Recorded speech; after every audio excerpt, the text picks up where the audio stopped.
Hey everyone, welcome to another episode of the ZK Whiteboard series. I'm Brendan, I work at Polygon, and I'm really happy to be joined by Henry, who's the creator of Penumbra, and previously was at the Zcash Foundation, is a amazingly talented applied cryptographer, accelerator of Ed25519, of Rust crypto in general, and so today we're doing something a little bit different. This is more of an application-focused whiteboard series as opposed to like a more theoretical or academic one. But I'm really excited to see how you're using ZK stuff kind of for real-world Yeah. impact. So welcome, Henry. All right.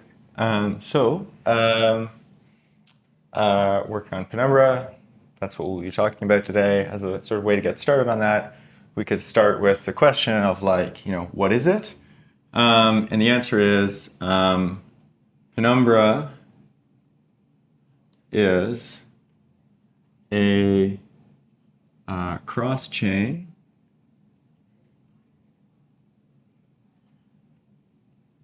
shielded DEX. So there's sort of three parts to that, and we could go through those, unpack each one of those a little bit. So for the first part, this cross-chain part, so we have sort of native. So for the cross-chain part, we are natively IBC compatible. So IBC is a generic cross-chain communication system that was originally developed for the Cosmos ecosystem, but is fundamentally totally agnostic to the way that you could in principle use it with any chain. And the thing that's really cool about IBC is that it's fundamentally not sort of, oh, this is a bridge or this is, some sort of specific thing. It's more like, TCP for blockchains. It's a way to have two chains securely communicate and pass messages to each other. And the really powerful thing about that design is that it means that if you wanted to, for instance, do bridging, you can do so without any other sort of additional trust assumptions beyond just sort of trusting that I can do a transaction on chain A, and I trust that I can do a transaction on chain B. And if I trust in both of those things, because A and B are able to read each other's state, I can now use both, send value between them, have like a cross-chain account, cross-chain queries, all this cool stuff. Cool. So assets are now untethered to a specific chain. Cool. Exactly.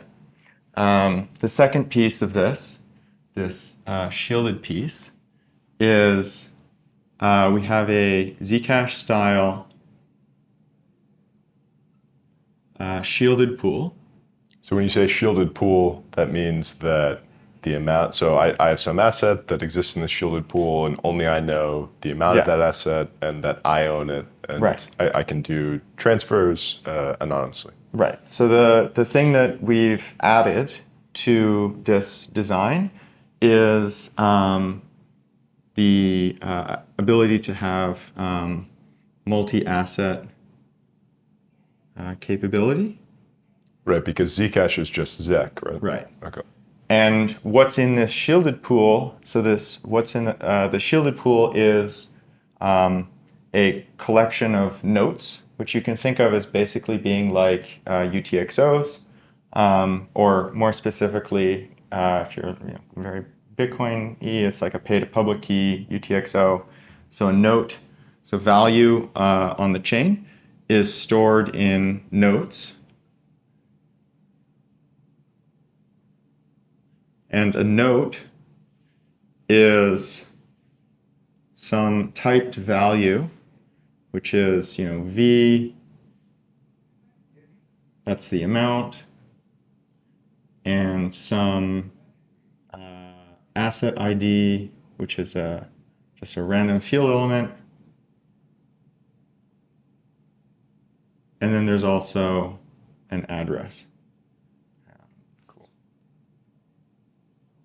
So I will say that I own so much Dentacoin that it wouldn't fit in a U64, but Yeah. I'm probably an In exception. fact, we're actually, so this is the current design. One of the things that we're probably going to be doing, in the next little while is swapping this out from a U64 to a U128. Cool. And the reason is that, some chains, most notably Ethereum, chose to do like an absurd level of precision. And now all of us in this cross-chain environment are cursed with the legacy of that choice. But basically, right, you can think of a note as being a typed value plus an address that controls that value. And what does it mean for it to be shielded? It means that when I do a transaction, I'm going to be able to spend notes without revealing. I just sort of am doing this ZK proof that I control this note. I'm proving that it was previously included in the chain. I prove that it hasn't been spent already. And I prove that using the address that I have the authority to control that funds. Cool. But all of that is wrapped up inside the ZK proof. And so all that some external observer sees when they look at the transactions on chain is like, oh, someone spent a note, someone created a note. What's the amount of that note? I don't know. What's the type? I don't know. What's the address that is involved? I don't know. Yeah. All of that is hidden. So it's pretty much optimal privacy. Yes. Yeah. And the anonymity set, the really great thing about the Zcash style design is that the anonymity set is every note that has ever been created.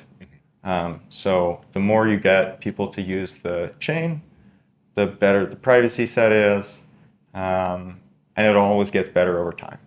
Cool. So that's this sort of second part. The third part, I have this the marker part. The third part is having a DEX. And as just some kind of like baseline motivation, why build a DEX at all, right? Why not just do sort of some kind of cross-chain shielded pool? And the answer to that, actually sort of came out of some reflection that I personally had on my time working on Zcash, which is like, from a cryptographic point of view, from a applied cryptographic engineering standpoint, like this is sort of, this is the optimal design to have privacy. This is like the best, the crypto engineering is like, the best in class. But what can you actually do with it? Well, you can like send funds. Like I could send you a payment of like some tokens. Yeah. Right. And that, I think actually, there's this this idea that sort of payments are this like be all end all of blockchains as like the way to measure whether it's useful. But actually, I think payments are kind of this like hardest possible problem to solve. And the reason is that if we just do a payment transaction, nobody's sort of doing that just because. There's always some kind of counterflow in the real world coming back in the opposite direction. And so that means that in order for me to be using this system to do payments, I have to have some off-chain like social infrastructure already set up. Mm-hmm. And so there's kind of this chicken and egg problem where it's like, oh, the blockchain is supposed to be the coordination tool. But before I can do the coordination with the coordination tool, I first have to separately coordinate with somebody to use that coordination tool. Sure. I can't just make a transaction and have that be like economically useful in itself. Force someone to accept Zcash. Right. Yeah. And so thinking sort of from first principles, like, okay, what's the like minimum viable transaction where the entire kind of economic logic of that transaction can be recorded on chain, and that's some kind of trade. And trading also is a really interesting use case for privacy because it's an environment where privacy, thought of as sort of having control over information disclosure, isn't just kind of an abstract principle, but it has this very quantifiable near-term financial value. So there's all kinds of abuse that happens on transparent chains like Ethereum where somebody's trying to make a trade, other people see that they're going to make the trade, they get front run, they get back run, they get like sandwiched, there's like poison sandwiches, there's like salmonella, there's like this whole thing of all of these different attacks that people play, and it's because everybody can see what everybody is about to do. And so kind of the sort of big picture idea of Penumbra is, can you like use the fact that trading is a case where privacy has some kind of financial value to bootstrap the creation of this like big, ever expanding privacy set. That's a really nice way to put it, I think. Yeah. So that's kind of a sort of long-winded motivation, but getting into the sort of concrete pieces of the DEX, there's sort of two actually sort of sub pieces. So just go in and modify this. So anytime you have a DEX, you have sort of two sides, right? Either somebody can be submitting a trade as sort of a market taker, or they can be depositing liquidity as a market maker. So on the market taker side, we have sealed input batch swaps. So the idea is that instead of having a model where you sort of each individual person submits a trade, we're going to have each trade only reveal the trading pair in the clear and encrypt the input amounts to a decryption key that is sharded among the whole validator set. So you need the entire validator set to collaborate, to decrypt. Exactly. So no individual validator can sort of see the contents of a proposed trade until, as they're processing a finalized block, they're going to go through each trading pair where people have submitted swaps, sum up all of the encrypted inputs to get an encryption of the batch total, and decrypt only the batch total. So it's like you have all these individual encrypted transaction values. Those get summed up and decrypted into some kind of combined input value. That gets sent off to the DEX as a single trade. Mm-hmm. And then once that's executed, the clearing price for that block's batch input gets written into the chain state, and everybody who had participated in the batch can later mint their pro rata share of the output. Cool. And we'll get to sort of the details of how that works a little bit later on. This part actually, I think, is one of the most interesting pieces of Penumbra because it goes from sort of this problem of making private transactions possible, where it's like, okay, we have this thing, how do we make it private, right? And you can play this game of like, okay, how do we make more and more things private? But if you have a market, you don't actually want everything to be private, right? You want to have public prices. People want to know like what's the state of the market that I'm going to be trading against. And so you need to have some kind of public aggregate data that's part of the public shared state. On the other hand, you don't want to have each individual person's activity be revealed. So you have to have some way to manage the interplay between individual private actions and some kind of public, transparent aggregates. Right, because I could generate a proof that says that I made some valid transaction swapping pairs in AMM, but if you wanted to trade in that same pool, like you kind of need to know what the impact is on the pool. Right, and I think the consequences of this on what is even the state model of the chain? How do you what does it mean to make a proof of a transaction? How is that structured? it's actually interesting. I think that as a sort of a side effect of trying to solve this one specific problem, we've kind of got sort of a first approximation of some kind of more general model for having private interaction with public shared state. Yeah, I think totally, because here, not to belabor the point, but here you can just generate a proof. I'm only touching state that I own. That's literally my, tokens. But here we have my tokens that I own that I can generate a proof for, but then the shared state of the pool that everyone needs to know to sort of get the price at which they're trading. So. Right, exactly. And when you're making that proof, right, like the fact that it's a proof of knowledge means you have to know what you are proving about. And so you can't ever make a proof that involves anybody else's data because you don't know what their state is.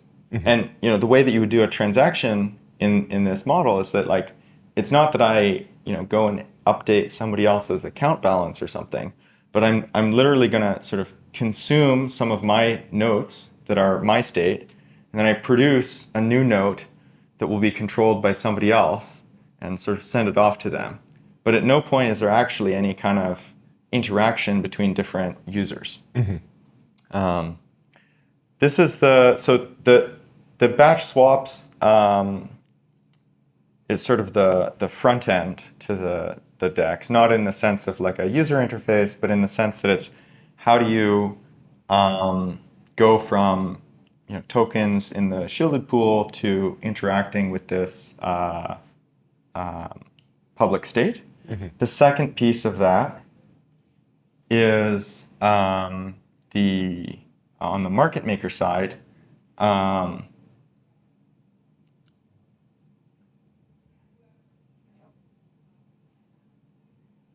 do you create liquidity positions? And this part actually is not as there's interesting pieces here, but it's really more on the kind of like DeFi, like market design stuff. Not really so much interesting on the sort of ZK system design part. So we probably won't go super deeply into that. But it's sort of all concentrated liquidity, and you just sort of make this big graph of all of the available liquidity and use it all at once. And you can do that because in this model, sort of as a side effect of, we have to do this to make the sort of private state interactions work. One other interesting point is that you're only actually going to ever execute the DEX once per block, because you're executing it on this batched sort of accumulation of everybody's trading intent. And so instead of having to execute that potentially thousands of times per block, you're only going to ever execute it once. And so you can make it considerably more sophisticated from a market design point of view, because you're amortizing whatever computational costs you have over every single trade that was submitted in the block. Yeah, this I think is really interesting because, like, if you think about Ethereum, like I make a trade, you make a trade, we both get front run, we both get back run, and so every time the Uniswap contract is being invoked, but under this model, we're basically like summing up everyone trading on both sides of the pool, the pair, and then we're only doing like the DEX logic one time, which I think is a really cool feature. So our ultimate goal is to try to explain, here's how you can do private interaction with shared state, and specifically how you do private inputs to a public trading system. In order to sort of get to that eventual thing, though, it's probably good to start off with some kind of overview of the Zcash style state model. So the reason that I say Zcash style is because I think it's important to like give credit where it's due to the original place where this was designed. However, I don't want to misrepresent that this is how like our system is actually in various ways different. So this isn't actually a description of Zcash, it's a description of Penumbra. But the sort of high-level idea is, okay, we want to make private transactions.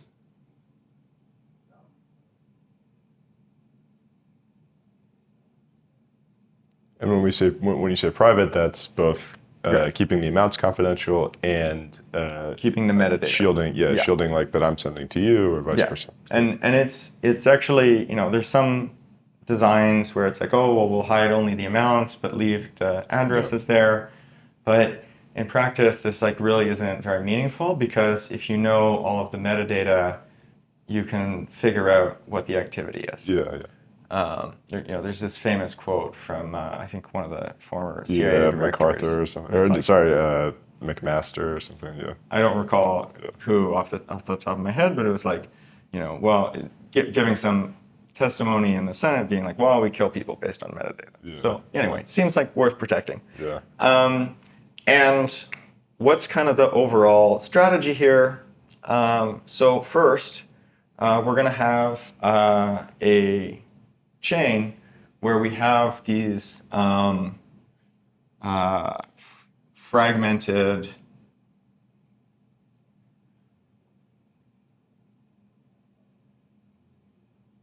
so instead of having, okay, we're going to have this like one big, global immutable state like on Ethereum, we're going to have more of a Bitcoin style design where you're going to have all these like little individual fragments of state, and we're just trying to do like basic, sending value around. So these will be our nodes, and that, as I mentioned before, consists of typed value and a controlling address.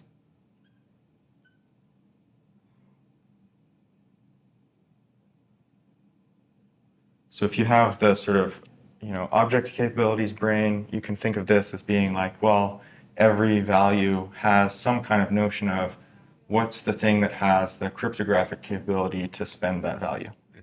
So this is sort of the basic fragment of state. So this is how we represent a multi-asset shielded pool. Yeah. Is a typed value and some kind of capability that can spend it. So that's interesting, because right now it's an address, but it could eventually be like a verification key or something, like in theory or some. So it sort of has to be an address in some sense. What it really needs to be is some kind of cryptographic key material. The details of exactly how that key material is shaped can vary based on the system. But if the eventual goal is that we want all of the knowledge of these individual parts of the chain state to move off chain, then you have to have some kind of cryptographic key material that is going to be recorded as the controller of it. Sure. It doesn't work to have an on-chain account, because if you have an on-chain account, the only way that can work is if the chain is updating it, but then everybody has to know what it is. Yeah. So to have privacy, you need to have some kind of key material. But I just mean that could be a public key, or it could be like a verification key for some. That might not work in this case, but like you could have a multi-sig that's just like a circuit that has like many addresses that can be satisfied off-chain. Yeah, I guess so. But sorry. Yeah. Anyway, so yeah, just so we're going to think of this as just being that our goal is to record some kind of typed value, and so the minimum piece of state that you could have is some amount of value and some address that gets to control what happens with that value. These are going to be sort of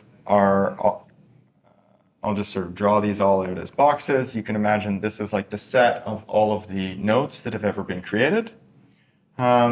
you can put that into, oh, this one's going to be sad on its own, but you can put that into this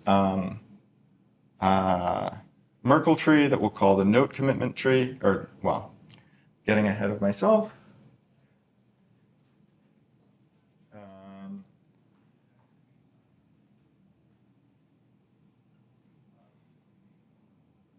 So this is, right, so first we've just done this first move of, okay, we're going to fragment all the chain state.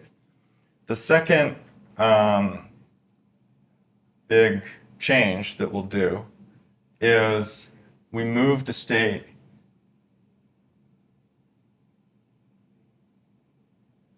off chain.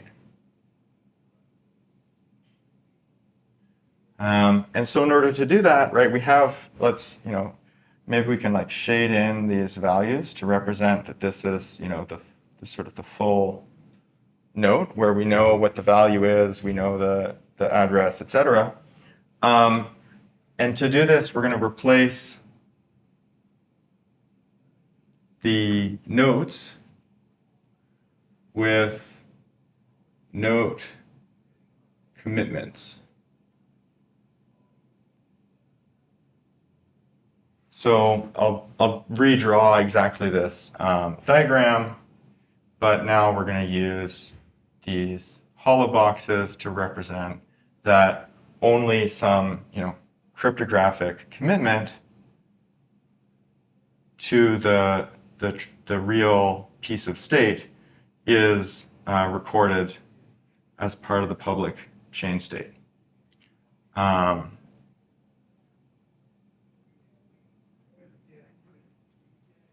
And so now, instead of having a set of notes, we have a set of note commitments. So how is this actually going to work with being able to do transactions? Well, in the sort of first model, which you can think of, sort of being more like Bitcoin, you have what's a transaction? Well, in my transaction, I'm going to say I'm going to consume, some set of input notes, UTXOs, whatever, and then I'm going to produce some new ones, and then I'm going to put this all up into a box, and there's going to be some kind of, these are the spent ones, these are the new notes. And so when all this is in plain text as a validator for the chain, I can just make sure that the balance is summed to zero. Right. And yeah. So what this transaction is ultimately doing is saying, like, I'm gonna sort of consume these fragments of state, produce some new fragments of state, and this already is kind of interesting if you compare it to a system, like Ethereum or something else that has accounts, because instead of having like global mutable state, you have immutable, composable sort of state fragments. Yeah. But in this model, right, a validator can check this by seeing, like, I'll maintain some way of knowing, which ones of these have already been consumed, and then I can just check that I know about all the inputs and they're unspent, and then I'll become aware of these new notes that I've decided are valid. And check signatures on the spent notes. So what's the kind of corresponding model of that in this world where we're trying to move all the state off chain? Well, now we need a way to prove to the chain that actually, all of the value balances and everything. So we're going to end up with this different kind of transaction structure where the transaction that we submit to the chain is going to say, I'm going to have, I'll draw these as circles and explain why in a second. And then I'll have this like ZK proof. Right, so here's my transaction that I'm going to submit. What's in this proof? Inside of that proof, I'm going to have all of the input notes that I'm spending and all of the new notes that I'm creating. And then I'm going to prove that, that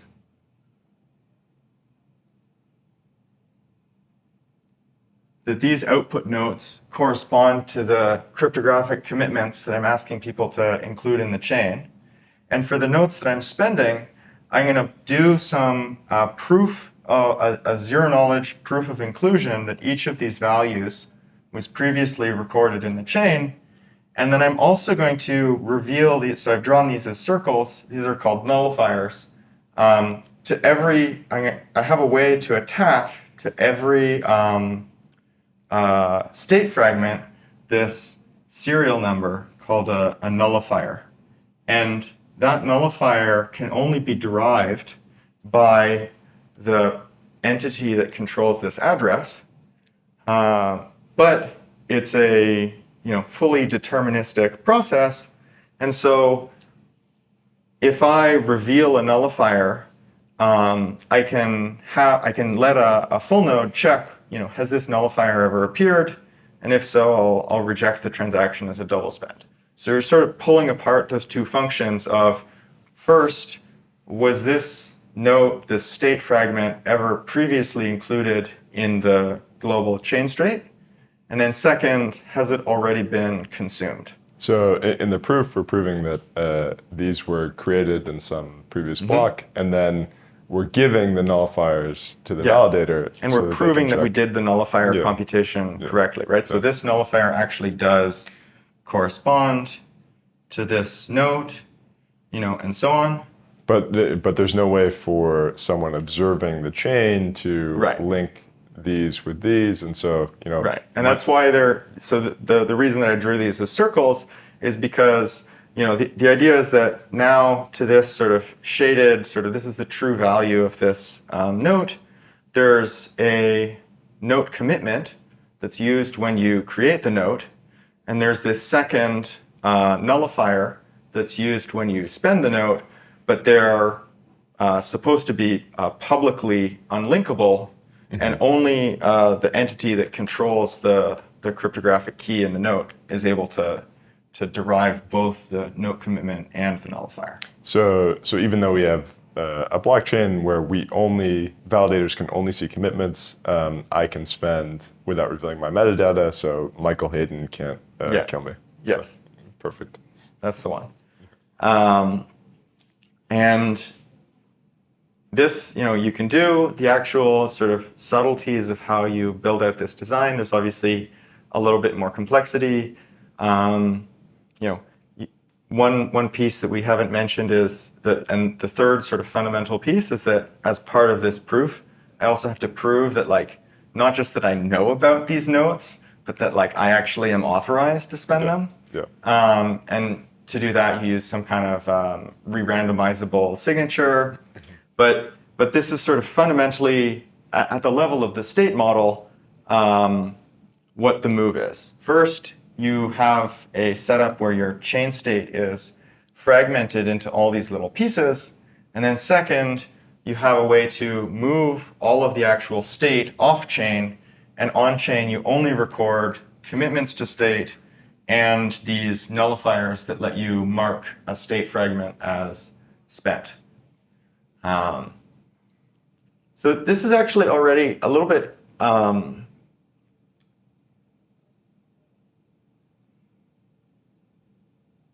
I forgot what I was going to say. Whoops. We could also cut here if you feel like this kind of covers it. There was one. Yeah. So then the maybe we can switch places. Yeah. Well, I wanted to add one more thing. Okay. Yeah.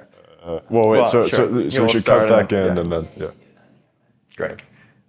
So at this point, we've sort of done the thing, right? We've built this system that lets you privately record value. You can make transactions. So that's why everybody in the world is using private chains, right?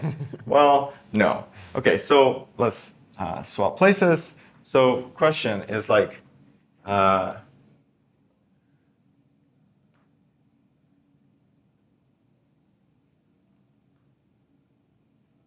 So what can't we do with this?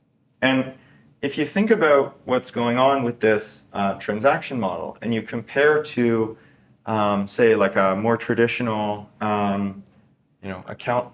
I mean, I guess like.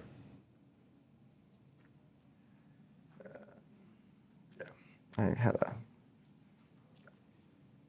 a. So the question is, what can't we do with this setup? Like, why is it that actually all of the chains that people use don't have this model? And part of that is like, okay, there's like, you have to make all the proofs, you have to like build all the proving technology. Over the last few years, there's been a lot of work on that.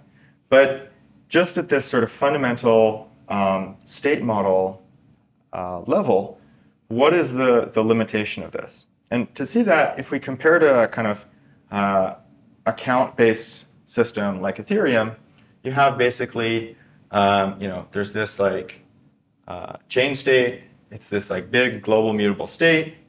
Somebody applies a transaction, they get a new state, and then they keep doing this. And they get like state prime. And all of the full nodes, all these transactions are in the clear, so they can just like execute and mutate. And there's actually two like sort of fundamental things that you need in order to be able to interact with other people and have sort of some kind of like on-chain society. And one of those is shared state. So if I'm making this ZK proof, right, I can't make any changes to anybody else's state because I have to know all of the detail. Well, right, so this is the clear text transaction. This is the ZK proof. I have to know everything that's going on inside of this state. So I can't interact with anybody else's private state because I don't know what their private state is. I can only see my sort of little shard of the fragments that I get to view. Well, and even not to jump in, but even if you modified the system to enable like some like notes that could be spent by anyone, like the state of a Uniswap pool or something, you could generate a proof, and I could generate a proof, and then we could like race to see whose is included in the chain.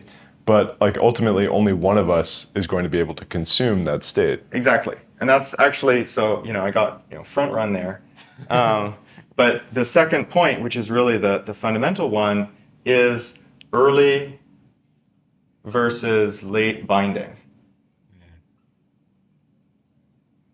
So when someone sends a transaction on Ethereum where they say, "Oh, I want to do this swap," they're not signing over. I'm signing over my inputs and like the exact state of the contract and like exactly what outputs they are going to what outputs they're going to get. They're just signing over their inputs, and they're leaving it up to the chain to actually figure out what the state transition will be. But when you do a ZK proof, you have to have this sort of fully sealed state transition that says, this is exactly what the state transition is. I'm giving you a proof that I have executed it correctly, but the execution actually has to happen on the client side at the time that the user makes the transaction. Mm-hmm. And that means that you can't, defer any execution to after things have been sequenced on chain. So you can only execute data that doesn't sort of really conflict with anybody else's state updates. So it's the problem of shared state is actually not just sort of about who has knowledge of what, but even if you say, well, the shared state will be fully public, exactly for that reason, in practical terms, you don't know how to sort of like sequence your state transition. So how do you make that work? And that's actually the sort of the big thing that Penumbra does. Yeah. So how do you do it? you have to move from a synchronous model, right? If you think about this type of design, you can imagine it as saying like there's like this one big mutex on all of the state of the world, For and every time I want to make a transaction, I say stop the world. It's my turn. I'm going to run, and here are my changes. And once I'm done, I will release my lock and let things continue. And like this, if you've ever tried to do like computer programming and like systems programming, like this is like kind of a nutty design. Like there's a reason that no high performance like software system has like one big global lock on everything. Yeah. So the challenge is like, how do you move from this like synchronous execution model to an asynchronous model, where it's almost like when I want to make when I want to interact privately with this public state, it's almost like I'm message passing from my transaction is trying to do some action, and then I have to figure out, what was the effect of that and process it. So we're moving from like on Ethereum, every transaction is taking a lock on all of the state, even what it's not interacting with. And so here, you don't need to take any locks because you know that you're the only person that can mutate. Like you're probably not going to have transactions that are trying to spend the same nullifier. And and even if you do, like validators can just accept one or the other. And so are we trying to move to a design where instead of taking a global lock, we're taking a lock on the specific shared state that we want to? The way that I would phrase it is actually it's that we're trying to get to some kind of lock-free design. And exactly, to sort of extend that analogy, right? It's like, okay, well, we've gone to this model where all of a sudden there isn't this like need to lock and have, figure out how to resolve contention. But the way that was resolved is that we just like can't do any interaction with each other. Yeah. So the problem is how do we keep this nice like Zk compatible and also like much more scalable model of computation, but like restore the ability to like do useful interaction with each other. And so that's kind of the big challenge that we have one solution to. Cool. Okay, so now that we've had sort of this problem context, we're going to try and get to this question of how do we privately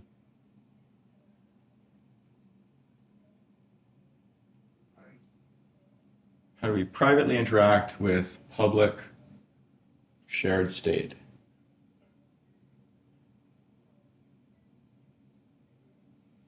And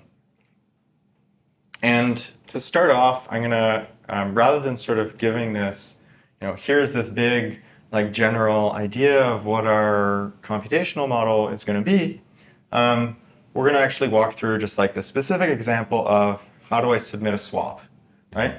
And that's actually been the way that we developed Penumbra, right? Rather than starting with like, okay, we're going to, from our abstract first principles, figure out exactly what the optimal Private programmability VM, model is. Yeah. We're going to try and solve one concrete problem and then see what features we can generalize from that solution. Cool.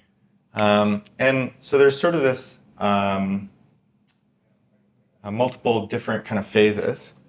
And to kind of keep things clear, I'm going to draw some kind of dotted line, and everything kind of on this side of the line will be private user specific data, and then everything below the line will be public chain state.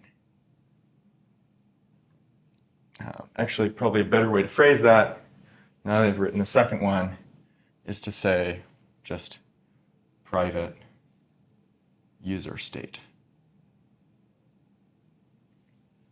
So we're going to start off with a user who wants to submit some swap. So as I mentioned at the beginning, the trading pair is going to be public, and we don't necessarily want to reveal sort of which direction somebody is going on that trading pair. So we're just going to have sort of, each swap is going to combine an input on one side and an input on the other side. Any rational trader, right, is going to always have one of those be zero because it doesn't make sense to trade in both directions simultaneously. But if you leave that up to the user, you can not reveal sort of what the direction of the trading is. So let's say some user has there's some tokens A and B, and they're going to so let's say they're trying to trade A to B. So that'll be kind of their distribution of their input funds. And what they're going to do is form two things. First, they're going to, well, I'll get to that second actually. They're going to create an encryption of their input amounts using a additively homomorphic, verifiable encryption scheme that supports threshold decryption. So the pieces of that are, the things that they're encrypting are their integer amount. We want it to be additively homomorphic so that the validators will be able to batch up all of the inputs for a specific trading pair. And then we also want it to have threshold decryption so that no single validator can get some kind of view of people's transactions. And it should have some kind of end-to-end verifiability because, we don't want anybody to be able to forge any money. So once they've formed these sort of encryptions of their input amounts, they include that as part of their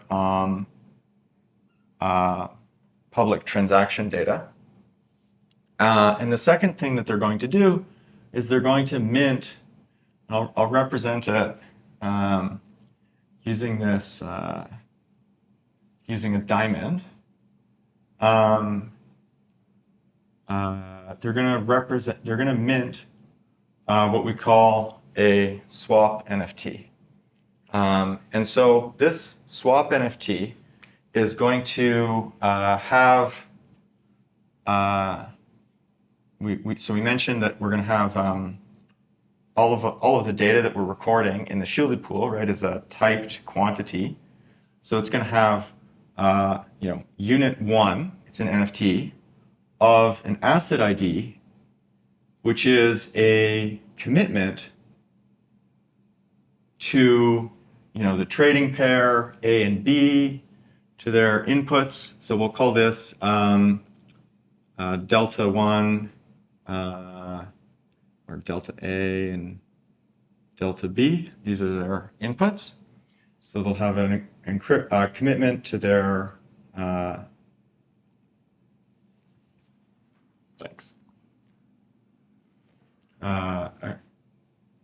their contribution to the batch, and also to their own address. So I've just realized that I was using these boxes. Previously I was using those for note commitments, so to avoid a little bit of confusion, I'll just do a little retcon. Say that this is going to be like an octagon, because that's a shape I haven't used yet. Or maybe a long box. Yeah, great. Yeah. The resolution on the octagon might be challenging. Yeah. So we'll call these like encryption, and I'll just write.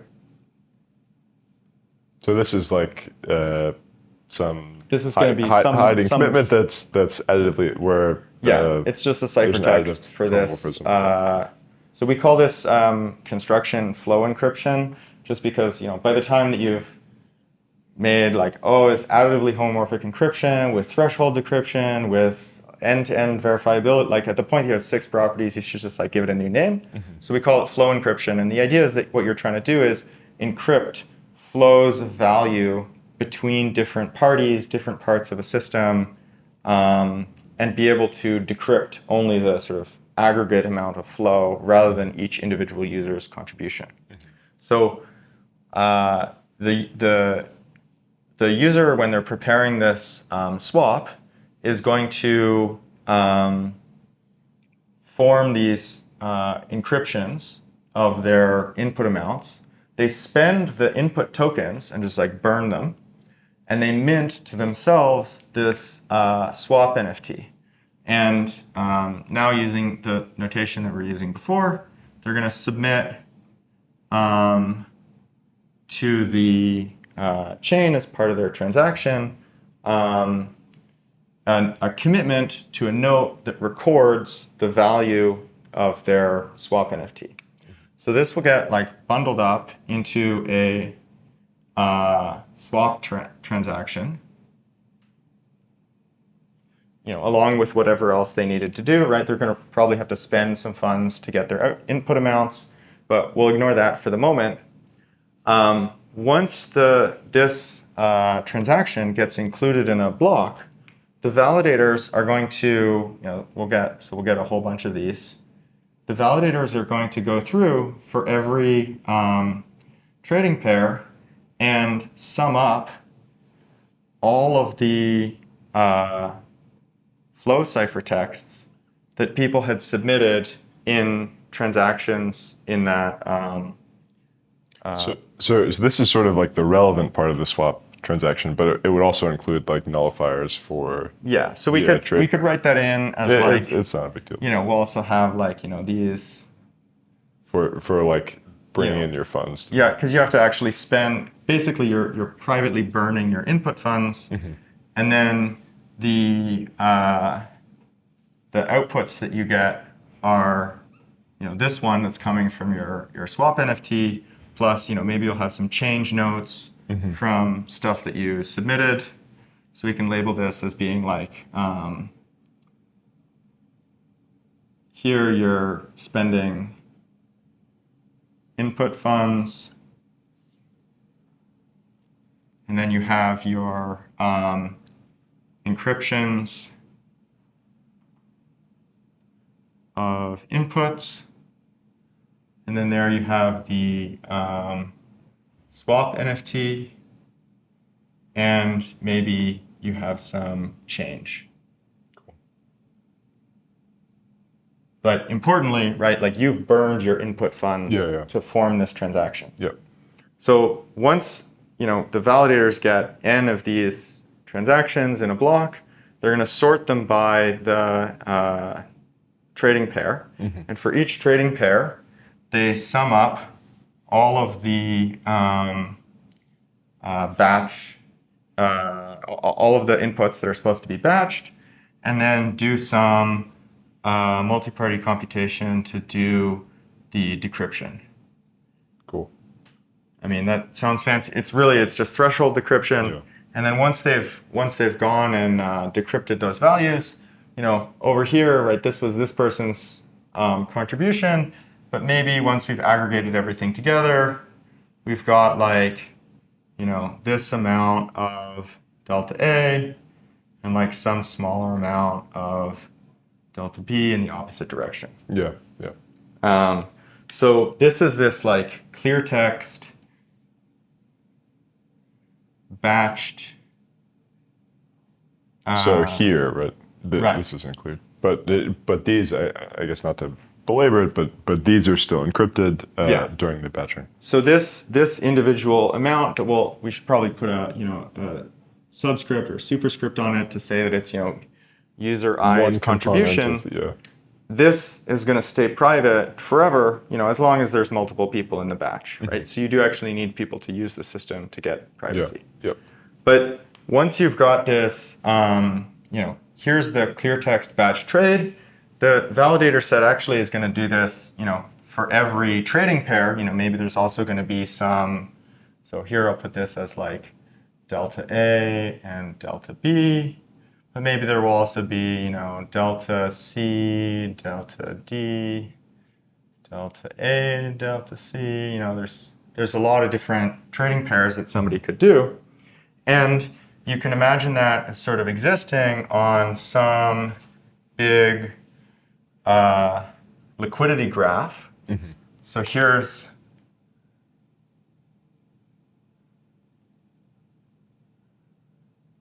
maybe we'll have like A and B, C, D, E over here.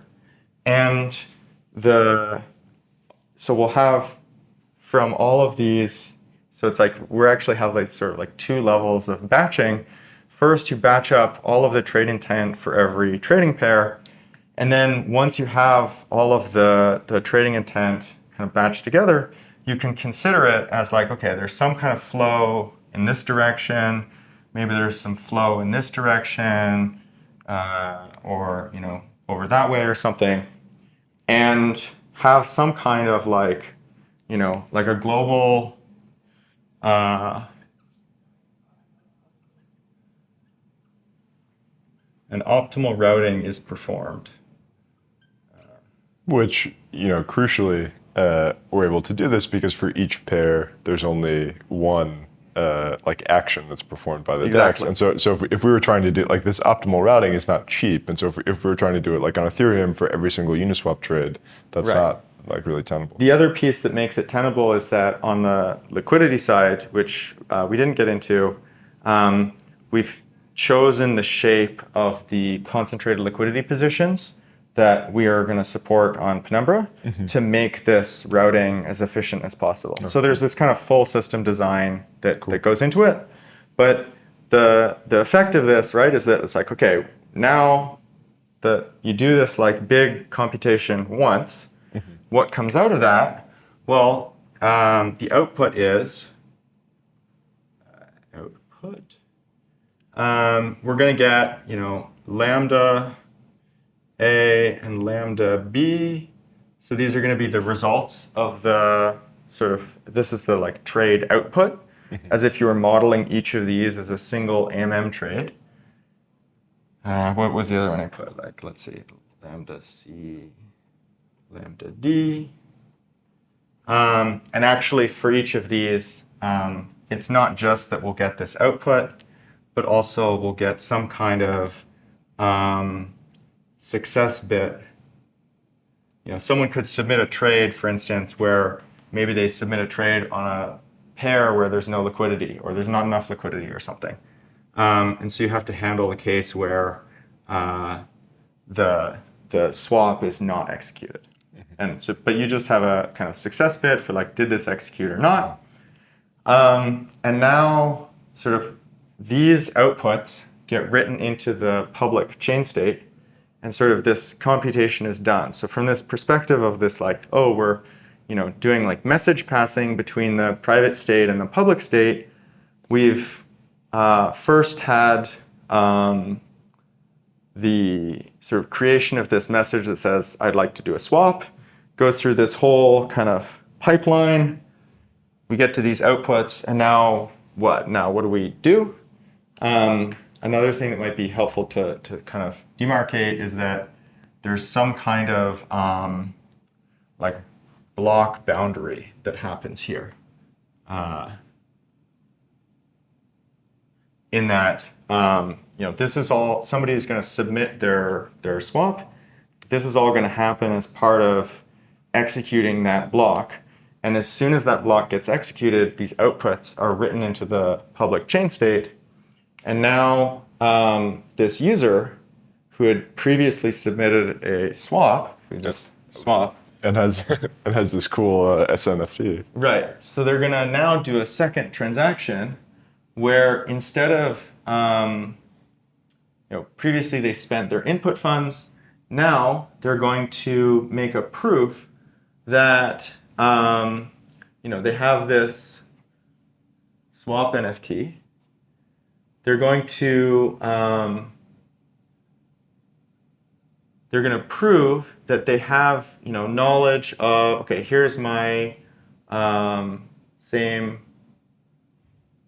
swap NFT, or you can also think of this S as being a state NFT if you're getting a little bit more general.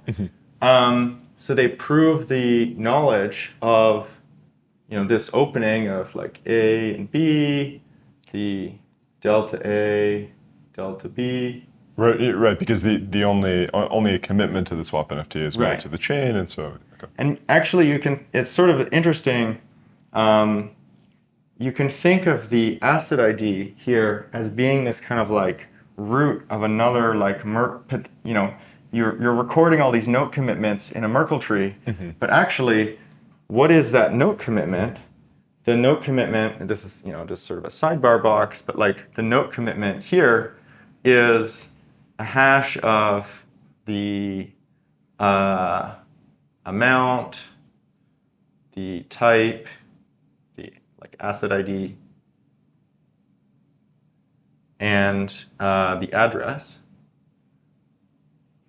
And if your asset ID is also a hash, now this is like another kind of like level of Merkleization. And so if you were going to generalize this, you could put arbitrary nested amounts of data and have arbitrarily complicated little state machines, all binding everything into this asset ID. Sure. So what are they going to do with this swap NFT though? Well, what they're going to do is they're going to mint some output notes that correspond to their pro rata share of the batch. What's that share? Well, we know that the total aggregated output is lambda A and lambda B. So they're going to get one output that's like lambda A. That's the total batch amount of type A that's coming out of the batch, and the amount that they're supposed to get is their contribution from the B to A direction divided by the total batch size. Now that's only correct though if this swap actually succeeded. If there wasn't enough liquidity or something, these users have all burned their input funds. So we don't want them to be kind of completely out of luck. So what we do is we use this success bit to interpolate between the success case, where you get your pro rata share of the output, otherwise you're getting B, yeah. or 1 minus S times delta AI. So if S is equal to 1, this is a 1, and you pick up this term. If S is equal to 0, this term gets killed, and you just get your inputs back. Yep. So you do exactly the same thing for the other side of the tray. This is like a little bit squished, but it's a repeat of the previous, so hopefully it's not too confusing. And they're going to mint, this is going to turn into some note. Yeah. And they're going to get another note for their other side of the output. And they're going to spend, so they're going to do this like, instead of this swap transaction, they do a swap claim.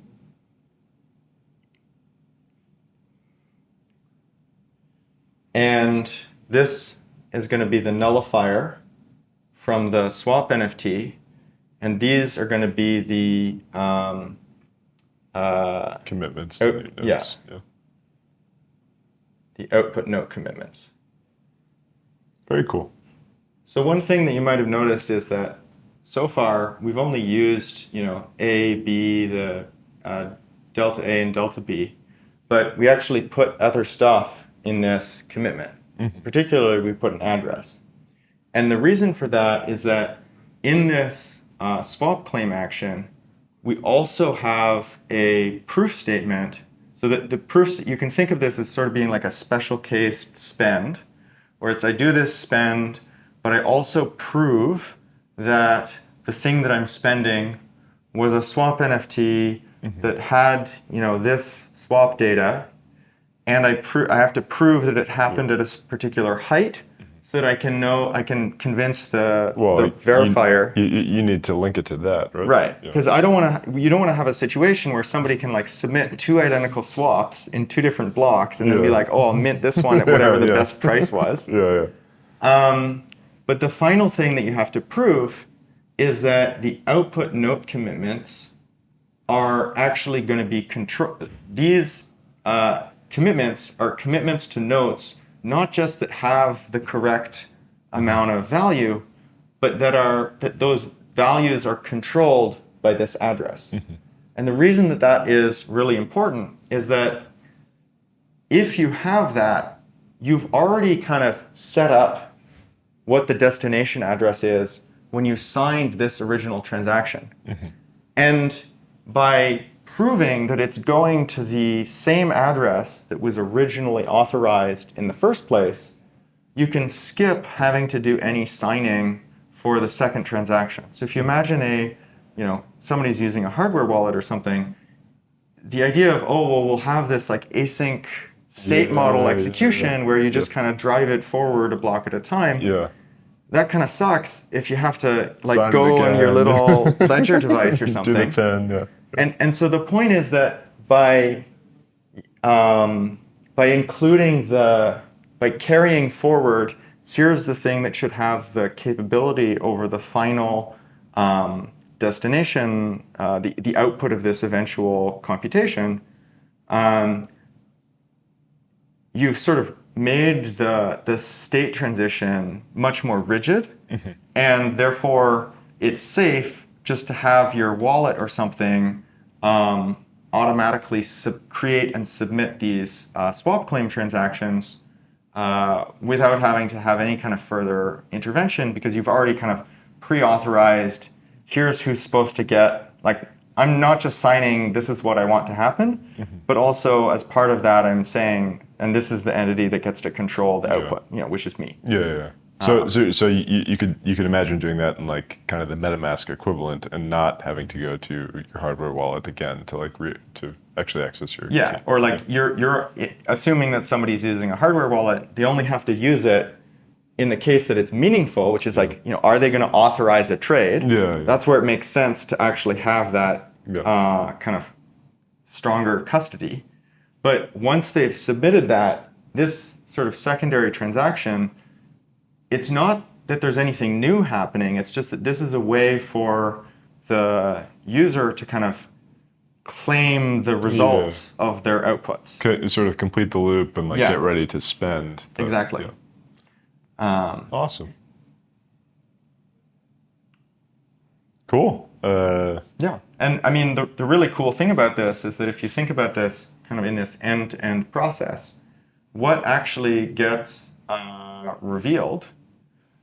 Well, when someone submitted a swap, sure, they revealed what the trading pair was, but their inputs are private.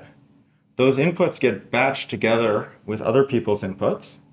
And then later, when they're claiming their outputs, they just, the swap claim is going to have to reveal, here's what the height was and what the trading pair was in order to use this public price data.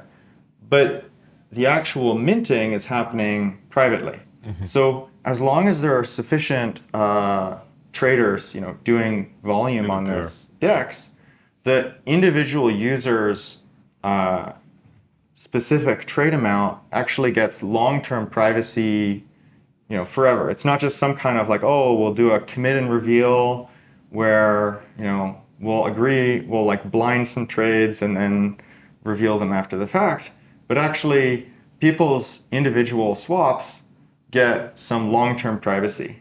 And if we circle all the way back to this idea of, we want to have a cross-chain multi-asset shielded pool, this is actually really important, because if you don't have a way to like privately transmute assets from one type to another, you don't actually have one multi-asset shielded pool. You have like N single asset shielded pools kind of stacked together like plywood or something. But there's no mixing between the layers. Well, and you have to imagine that for some of those tokens, the anonymity set for that shielded pool is going to be like very, very small, whereas in this model, they all benefit collectively from every transaction. Yeah. Very cool. So this is the picture of how the swaps work, but hopefully it's kind of clear that you could generalize this to various kinds of programmability, computation, smart contract logic, and the kind of fundamental idea is you think of your particular fund's interaction with some smart contract as being a kind of like asynchronous messaging.